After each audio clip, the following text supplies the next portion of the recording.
Hello viewers, welcome to our channel. నేను మీ Charan Parimi.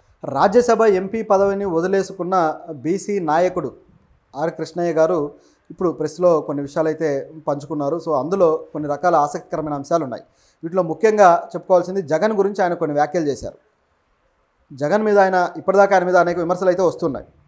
Are Krishnaiah గారి మీద అసలు జగన్ను పిలిచి మరీ నమ్మి అవకాశం ఇచ్చి మిమ్మల్ని పదవిలో కూర్చోబెడితే మీరు పదవికి రాజీనామా చేసి మీరు మోసం చేశారు, జగన్ నమ్మకాన్ని మీరు వమ్ము చేశారని చెప్పేసి ఆయన రాజీనామా చేసిన తర్వాత పార్టీ శ్రేణుల నుంచి విపరీతమైన విమర్శలు అయితే ఎదుర్కొంటున్నాడు. కానీ దానికి గట్టిగానే సమాధానం చెబుతున్నాడు. ఆ సమాధానం కూడా చాలా లాజికల్గా, సెన్సిబుల్గా ఉంది. ఈ క్రమంలో ఆ సమాధానం చెబుతూ జగన్ మీద తనకున్న అభిప్రాయాన్ని కావచ్చు, జగన్కి సంబంధించి ఆయన ఏం ఫీల్ అవుతున్నాడు అనే విషయాలు కూడా చెప్పాడు. అది ఏం జరిగిందని, అసలు రాజీనామా దాకా ఎందుకు వచ్చింది అనేది కూడా తెలియజేయడం జరిగింది. దీంతోపాటు అసలు ఈ రాజ్యసభ ఎంపీ పదవి అనేది చాలా చిన్నది నాకు అనేసాడు. సో ఈ పదవి చిన్నది అనడంతో ఈయన రాజకీయంగా ఎటువైపు ఏ యాంగిల్లో వెళ్తున్నాడని ఆల్రెడీ చర్చలు జరుగుతున్నాయి. కాబట్టి ఇక పెద్ద పదవి ఏంటి అనే చర్చలు కూడా ముందుకు వచ్చేసాయి. ఆల్రెడీ మనం ఆర్ కృష్ణ గారి రాజీనామా తర్వాత ఆయన గురించి, ఆయన స్ట్రాటజీస్ గురించి మనం మాట్లాడాం. ఆయన ఎటువంటి స్ట్రాటజీలో వెళ్ళబోతున్నాడని నేను గతంలోనే ఒక విషయం చెప్పాను.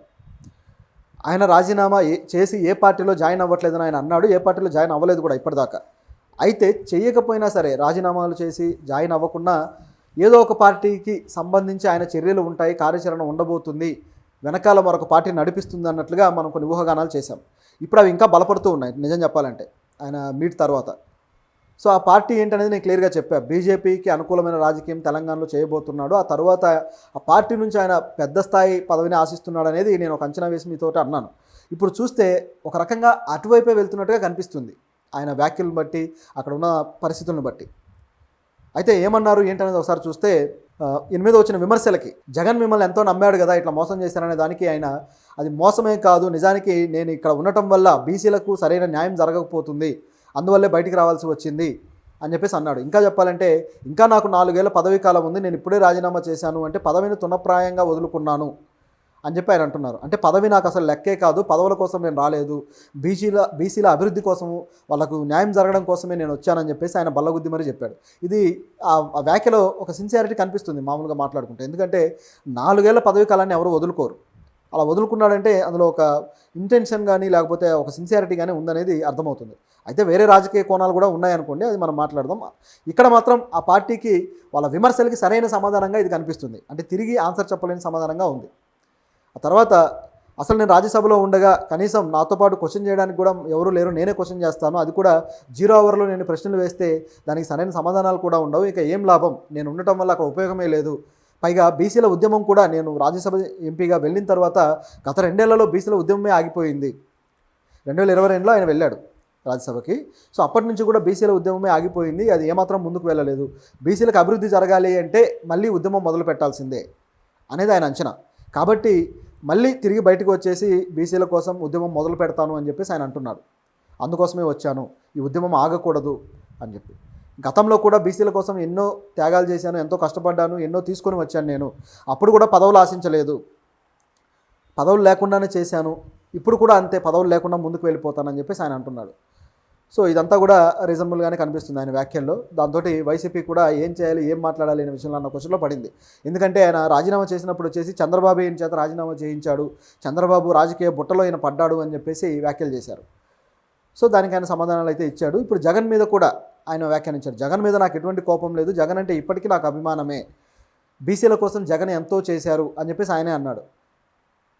అంటే మరి జగన్ బీసీల కోసం ఎంతో చేస్తే ఎందుకు జగన్ అంటిపెట్టుకొని ఉండలేదు, బీసీల కోసం ఇంకా చేయమని జగన్ అడిగే పరిస్థితి ఇప్పుడు లేకపోవచ్చు. కానీ తిరిగి జగన్ అధికారంలోకి వస్తే మళ్ళీ చేస్తాడు కదా, అధికారంలోకి తీసుకురావడానికే కదా మిమ్మల్ని పార్టీలోకి ఆహ్వానించి మీకు ఆ ఎంపీ పదవి ఇచ్చి మిమ్మల్ని కూర్చోబెట్టింది.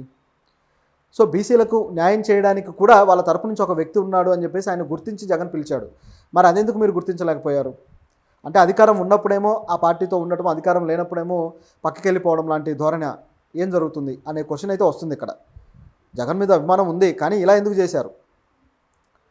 అంటే బీసీల కోసం పోరాడుతున్నాను అనేది కేవలం ఈయన రాజకీయపరమైన స్టెప్స్కి వాడుకుంటున్నదా? పోరాడారు, ఎంతో కొంత మేలు చేశారు, బీసీలకు కావాల్సిన కొన్ని రకాల విషయాల్లో ముందుండి నడిపించారనేది వాస్తవమే. దాంట్లో డిఫరెన్స్ అయితే లేదు, కొట్టిపారేయడానికి లేదు. కాకపోతే ఇప్పుడు రాజకీయాలు కొద్దిగా డిఫరెంట్గా కనిపిస్తున్నాయి ఈయన చేస్తున్నవి. కాబట్టి ఇది చర్చకు వచ్చింది. తెలంగాణలో బీసీలకు న్యాయం చేయడానికి చట్టసభలో రిజర్వేషన్ల కోసం నేను పోరాడాల్సిందే అని చెప్పి అన్నారో, దాంతోపాటు బీజేపీలో జాయిన్ అవుతారనే వార్తలు కూడా వచ్చిన తర్వాత దీనికి ఆయన సరైన సమాధానాలు చెప్పట్లేదు. కానీ అది క్లియర్గా కనిపిస్తుంది ఇక్కడ. ఒకవేళ బీజేపీలో చేరితే సీఎం అభ్యర్థిగా ఆయనే ఉంటారనేది ఇక్కడ కనిపిస్తున్న వాస్తవం. ఎందుకంటే ఇప్పటికే ఆ అభ్యర్థి పదవి కోసం కొట్టుకుంటూ ఉన్నారు.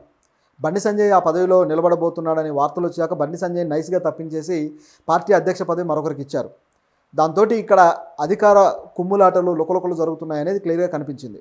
ఆ తర్వాత ఈటెల రాజేందర్ పక్క పార్టీ నుంచి ఇక్కడికి వచ్చిన వ్యక్తి కూడా బీజేపీ నుంచి సీఎం అవ్వాలనుకోవడం అనేది అక్కడ వాళ్ళకు మరింత లుకలుకలు పెంచాయి. సో ఇవన్నీ అంటే ఒకే స్థాయిలో ఉన్న నాయకులు ఇట్లా ఉన్నారనమాట. ఎప్పుడైతే కిషన్ రెడ్డికి ఇది పదవి వచ్చిందో అప్పటి నుంచి కూడా మళ్ళీ బీజేపీ పడిపోవడం స్టార్ట్ అయింది. సో దాంతో ఈయన అసలు సీఎంకి అర్హుడేనా అనే క్వశ్చన్ కూడా వచ్చేసింది. ఇట్లా రకరకాలుగా ఉన్నాయి పరిస్థితులు గమనించి చూస్తే. ఇటువంటి తరుణంలో వీళ్ళందరినీ కొట్టిపారేసి మరొక వ్యక్తి ముందుకు వచ్చి నిలబడితే ఆయన ఆధ్వర్యంలో వీళ్ళు పనిచేయాల్సిన పరిస్థితి ఏర్పడుతుంది. అప్పుడు బీజేపీకి ఇక మరో క్వశ్చన్ లేకుండా, అంటే పార్టీ అధిష్టానాన్ని మరో క్వశ్చన్ వేయకుండా ఈయనే సీఎం అభ్యర్థి అని చూపించడానికి ఒక అవకాశం ఉంది. అంటే ఆర్ కృష్ణయ్యని తీసుకురావడం ద్వారా అనేది మనకి ఇక్కడ కనిపిస్తున్న సినారియో. అంటే కొన్నిసార్లు ఏమైపోతుందంటే ఇట్లా ఒకే స్థాయి నాయకులు ఇలా కుమ్ములాటలు జరుగుతున్నప్పుడు బయట నుంచి ఒక వ్యక్తి వచ్చి నిలబడ్డప్పుడు ఒక్కసారిగా మొత్తం సీన్ మారిపోతుంది. అందరూ ఒక్కటవ్వడమా లేదా అందరూ కలిసి ఆయన కింద పనిచేయడమా జరుగుతుంది. ఏదో ఒకటైతే జరుగుతుంది. కాబట్టి అటువంటి అవకాశం ఏర్పడే ఛాన్స్ అయితే ఉంది ఇక్కడ. చూస్తూ ఉంటే ఆర్ కృష్ణయ్య గారికి అటువంటి అవకాశం ఇక్కడ పుష్కలంగా పోయిందబ్బా, అవకాశం ఆయన తీసేయండి. అటువంటి స్ట్రాటజీ ఉందేమో అనిపిస్తుంది. రెండోది వచ్చేసి తానే సొంతంగా పార్టీ పెడతానన్న ఇవి కూడా వచ్చాయి. అంటే కొన్ని స్పెక్యులేషన్స్ కావచ్చు, ఇవన్నీ కూడా. దానికైనా ఎటువంటి సమాధానాలు ఇవ్వలేదు. బహుశా ఇప్పుడు పార్టీ పెట్టి నడిపించడం అనేది భారంగా ఏమైనా ఫీల్ అవుతున్నారా, లేకపోతే బీజేపీ రాజకీయానికి ఆయన అనుకూలంగా ఉండాలి కాబట్టి కొంతకాలం ఈ విధంగా నడిపించి తర్వాత ఏమైనా పార్టీ పెడతారా అనేది చూడాల్సిన అవసరం అయితే ఉంది. సో ఇది ఇక్కడ కనిపిస్తున్న వాస్తవాలు. ఓవరాల్గా చూస్తే ఆయన ఏదో రకంగా ఒక పార్టీకి మేలు చేయబోతున్నాడు అనేది ఇక్కడ క్లియర్గా కనిపిస్తుంది. అయితే ఆంధ్ర రాజకీయాల నుంచి ఆయన దాదాపు క్విట్ అయినట్టే. ఇక పూర్తిగా తెలంగాణ రాజకీయాలే చూస్తారేమో అనిపిస్తుంది.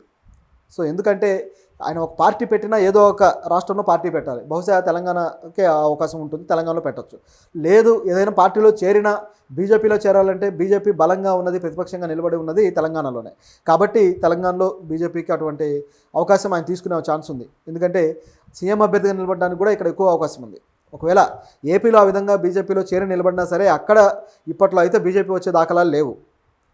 కాబట్టి ఆ అవకాశం కూడా లేనట్టే. సో ఓవరాల్గా చూసుకుంటే తెలంగాణలోనే రాజకీయం సాగబోతుంది. రెండోది ఒక పార్టీకి అనుకూలంగా ఉండబోతుంది అనేది క్లియర్. ఇక ఏం జరగబోతుందనేది చూడాలి. అయితే ఈ స్ట్రాటజీస్ అన్నీ ఇప్పుడు టీడీపీకి అయితే మేలు చేయబోతున్నాయి. సో ఈ పదవి ఇప్పుడు మళ్ళీ ఏదైతే ఖాళీ ఉందో అది ఆటోమేటిక్గా టీడీపీ వైపుకి వెళ్ళబోతుంది. కాబట్టి మరో 4 ఏళ్ళు ఎవరో ఒక నాయకుడిని అయితే తీసుకురాబోతున్నారు. అది కూడా అసంతృప్తులుగా ఉన్న వ్యక్తులకి ఎంతో కొంత కాంపెన్సేట్ చేయాలి. కాబట్టి వాళ్ళని తీసుకొచ్చి ఇక్కడ ముందు పెట్టబోతున్నారు అనేది మనకు కనిపిస్తున్న ఇది. అయితే ఎవరు ఈ పదవిలోకి రాబోతున్నారు అనేది ఆసక్తికరంగా ఉంది. అది కూడా మనం చూడాలి. సో ఓవరాల్గా టీడీపీకి రాజ్యసభలో తగ్గిన సీట్లు కూడా ఇప్పుడు ఒక లైన్ క్లియర్ అయిపోయి ఏర్పడుతూ ఉన్నాయి. ఆల్రెడీ 2 ఎంపీలు రాజీనామాలు చేయడాలు, మళ్ళీ ఈయన కూడా చేయడాలు. సో ఈ విధంగా రాజ్యసభలో ఏదైతే తమ ప్రాతినిధ్యం కోరుకుంటున్నారో అది దక్కుతూ వస్తుందన్నమాట. మరోవైపు చూస్తే ఇటువైపు ఎమ్మెల్సీలు కూడా, ఆ ఎమ్మెల్సీల సభలో కూడా టీడీపీకి లైన్ క్లియర్ అవుతూ వస్తూ ఉంది. అది మనం గమనిస్తూనే ఉన్నాం. సో ఇంకా ఎంతమంది రాజీనామాలు చేయబోతున్నారనే ఒక భయం అయితే వైసీపీలో ఏర్పడింది. సో ఇది ఓవరాల్గా చూస్తే టీడీపీకి కూడా కొంత మేలు జరుగుతుంది. వీళ్ళకు అదర్గా వేరే లాభాలు ఉన్నా సరే టీడీపీకి మేలు జరగడం అనేది ఇక్కడ ఎక్స్ ఫ్యాక్టర్ అన్నట్టు.